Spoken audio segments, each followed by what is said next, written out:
Sir Chandrasekhar గారు, మామూలుగా అయితే మాకందరికీ తెలిసింది is of doing business, EODB.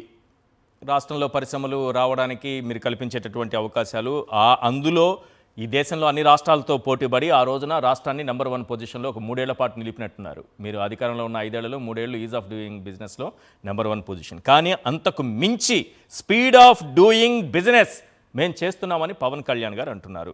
అంటే అన్నారు, కానీ మీరు అధికారంలో ఉన్నప్పుడు ఉత్తరాంధ్రకు వచ్చినటువంటి అనేక పరిశ్రమలు పారిపోయాయి, పరిశ్రమలను వెళ్ళగొట్టారు, మేము పరిశ్రమలు తీసుకొస్తున్నామని అంటున్నారు.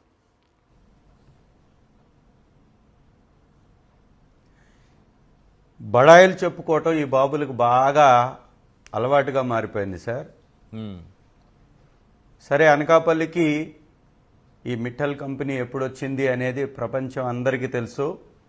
2022లో శ్రీ జగన్మోహన్ రెడ్డి గారి ఆధ్వర్యంలో ఆ రోజు జరిగినటువంటి సమ్మిట్లో వాళ్ళు చేసుకున్నటువంటి ఒప్పందాల్లో భాగంగా ఆ కంపెనీ వచ్చింది. గతంలో కూడా గూగుల్ మీద ఏ విధమైనటువంటి రాద్ధాంతం చేసి వాళ్ళ ఖాతాలో వేసుకునే ప్రయత్నం చేశారో అదేవిధంగా ఈరోజు వచ్చినటువంటి అనకాపల్లి కంపెనీని కూడా వాళ్ళ ఖాతాలో వేసుకునే ప్రయత్నం చేస్తున్నారు.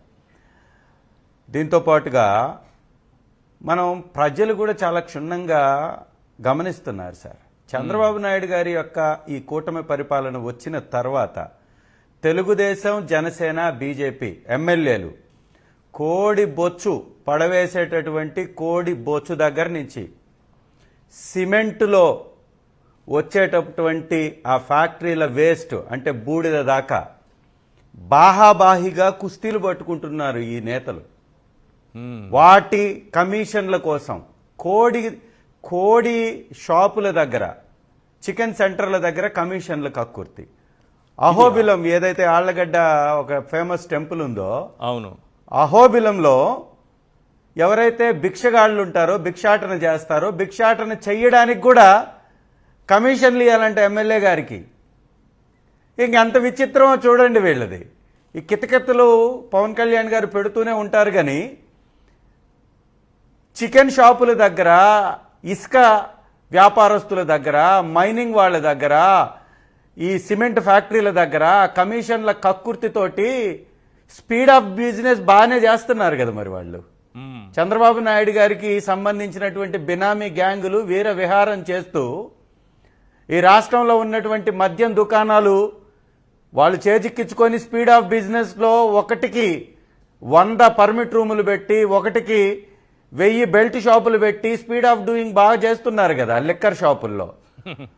అదే వారు స్పీడ్ ఆఫ్ బిజినెస్ అనుకుంటారు. ఎందుకంటే ఈ పవన్ కళ్యాణ్ గారికి రాష్ట్ర ప్రజల మీద, రాష్ట్రం మీద మమకారం లేదు, వాళ్ళ యొక్క పరిస్థితుల మీద, స్థితిగతుల మీద అవగాహన లేదు. అంతెందుకండి, చంద్రబాబు నాయుడు గారి యొక్క పరిపాలనలో జనసేన నాయకులకి ఇబ్బంది జరుగుతుందని వాళ్ళ ఎమ్మెల్యేలు మాట్లాడుతున్నారు. ఇప్పుడు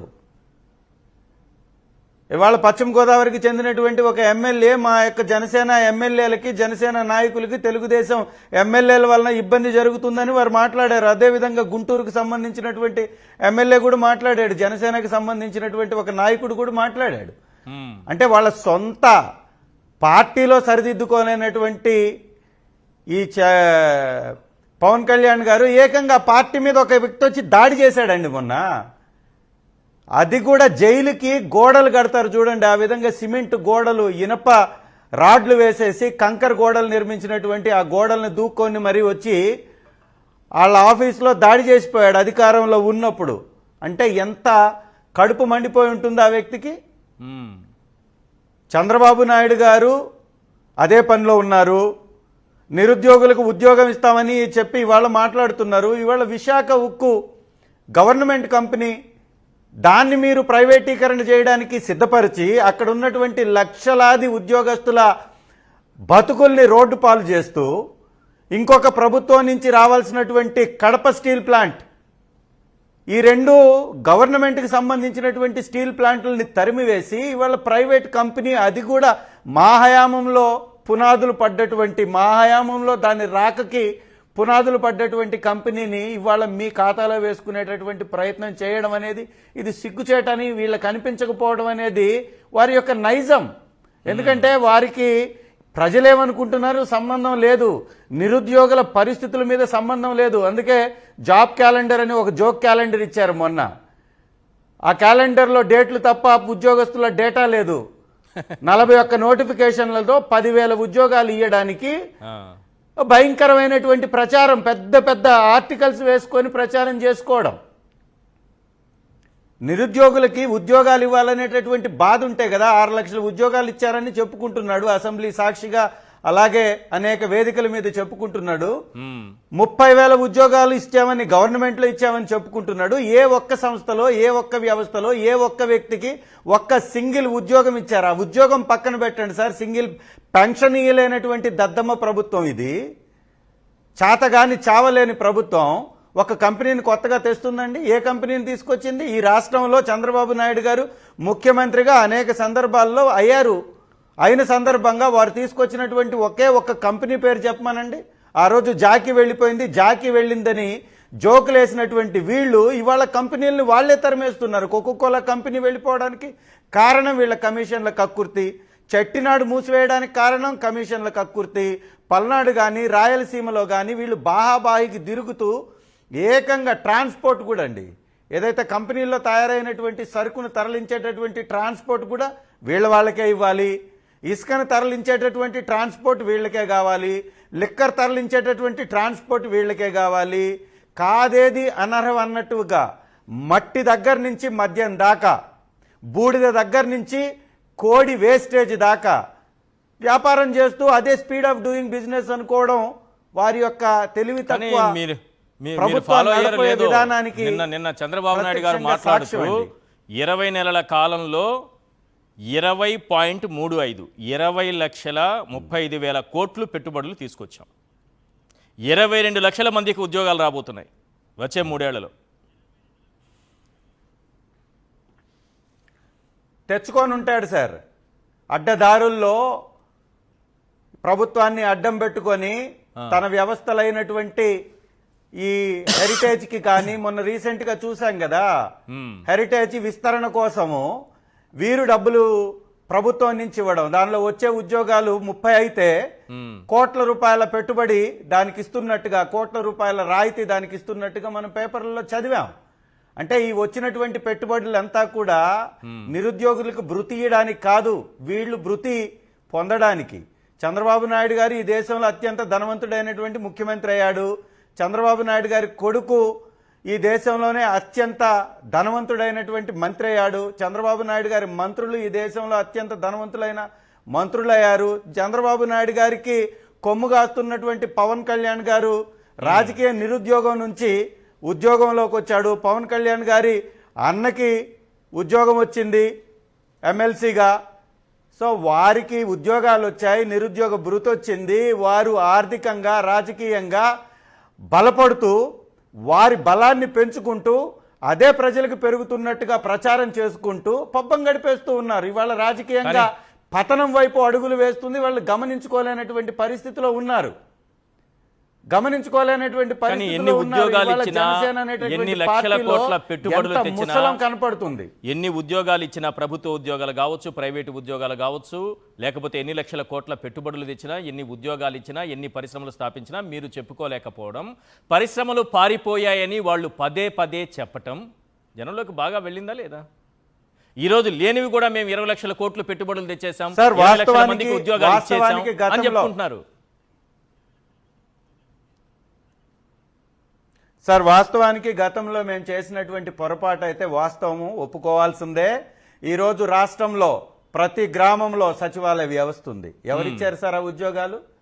సచివాలయ వ్యవస్థ ద్వారా 1,65,000 మందికి ప్రభుత్వ ఉద్యోగాలు ఇచ్చినటువంటి, ఒక టర్మ్లో ఇచ్చినటువంటి ఏకైక ప్రభుత్వం వైఎస్ఆర్ కాంగ్రెస్ పార్టీ ప్రభుత్వం, జగనన్న ప్రభుత్వం.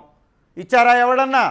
ఈ దేశంలో ఉన్నటువంటి ఏ ఒక్క ప్రభుత్వం అయినా ఒకే ఒక్క టర్మ్లో 1,65,000 ప్రభుత్వ ఉద్యోగాలు. అవి కాకుండా హాస్పిటల్స్లో ఉన్నటువంటి ఖాళీల్ని భర్తీ చేశాం, ఉపాధ్యాయుల ఖాళీల్ని భర్తీ చేశాం, వివిధ రంగాల్లో ఉన్నటువంటి ఖాళీల్ని భర్తీ చేశాం.